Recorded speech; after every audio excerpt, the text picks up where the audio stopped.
Hey guys, welcome back to the quick look. Today we're going to be looking at the new Siege event, Earth's Texel. Um, oh my god. Well, this thing is OP. Ridiculously powerful. Gaia Mater. Well, wow is all I can say. I mean, really, just insanely powerful. This legendary is ridiculous. It's the first STG that we've gotten, and don't get me wrong, I think that that's awesome. We need STGs. You know, they're an essential part of the game, and they need to be linearly progressing just like the rest of the game does. Unfortunately, Gaia is absolutely ridiculous and overpowered in just about every way possible, every sense of the word. So, first of all, it has a lot of HP, okay? For an STG, you'd expect it to have lower HP and then a higher wisdom and maybe a higher speed to go along with it. You know, so it can't really be a tank and a guru at the same time. But this one's a little different. It has a lot of HP, and it can tank things. Its defense is actually pretty good. It's not great, it's just okay. So it'll definitely be able to tank things fairly easily.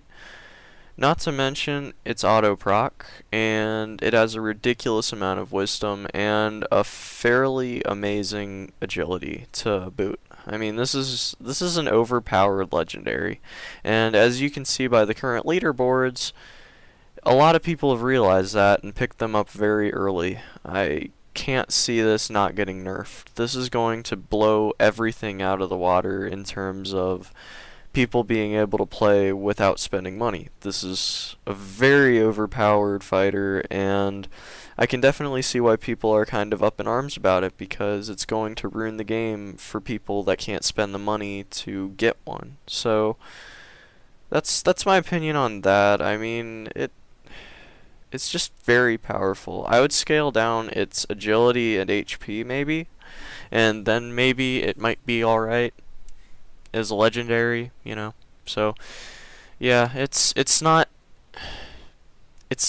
okay that they're doing this, because it has way too much HP to be reasonable. If it had less HP, then you know, preamps could still kill it, but unfortunately that's not the case right now. So let's go on to the next one. I'm just gonna go in circles.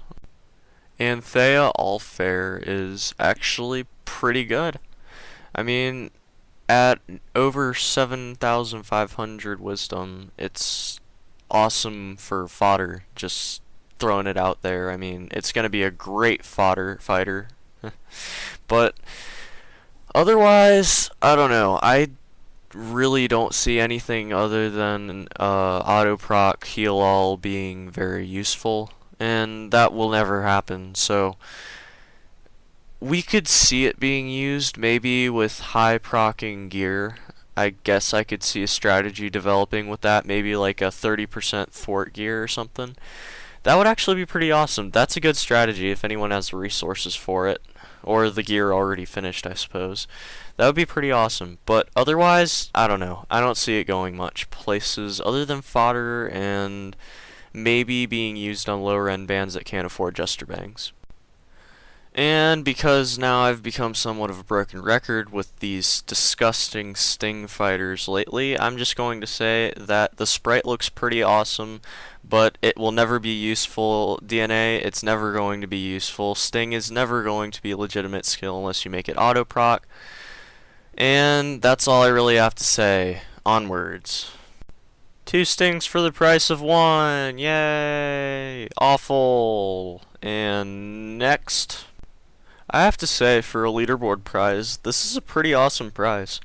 It has a fairly good attack. I could see it being a little bit higher, but the HP more than makes up for it. It doesn't have like 2,000 HP, so it'll definitely be decent for dungeons.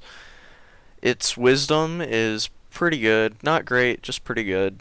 And it's made up for definitely by its attack, because you know, it's useful for the 2 turns that it's not proccing its ability, so it's pretty good all around, honestly. I mean, I really don't have anything bad to say about it. Its defense is a little bit less than desirable, but you have to take something off where the attack and wisdom would be tacked on. So I can see it.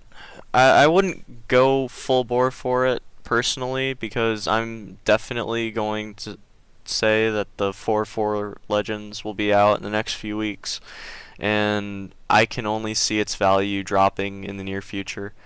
I honestly don't see any situation where it'll actually be a very expensive legendary, especially since it's totally being overshadowed by the other one.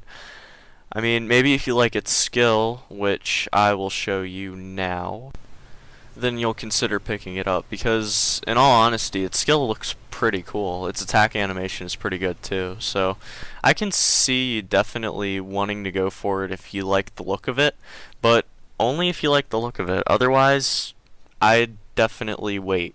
Please wait. If you're not specifically going for it because of the sprite, and maybe because it fits the theme of your band, I could see a lot of plant theme bands, maybe with Solagrands as supports for it, going for it, and by all means, it's an awesome addition to that sort of themed band. But otherwise, lay off, wait a week, get through the siege event, and then go full out for the legendaries that come out, because there's going to be 4-4s. Mark my words. Not this event, not the last event, but it'll be in the future, very soon, guarantee it. You have my word. So that's about all for this one. So thanks for watching.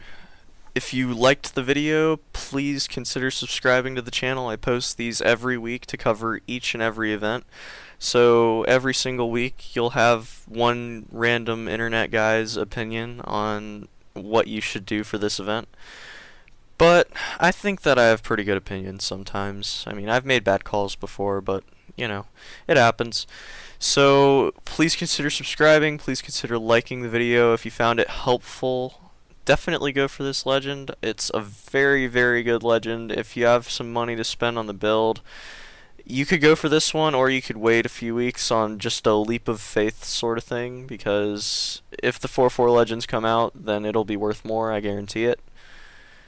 Mark my words. No, so yeah, if you have a band that's not performing exactly like you'd want it to, maybe it's just not optimized very well, just shoot me a comment. I'd be happy to start a new video series where I can help you guys out and just critique your bands in the video. So that'd be nice.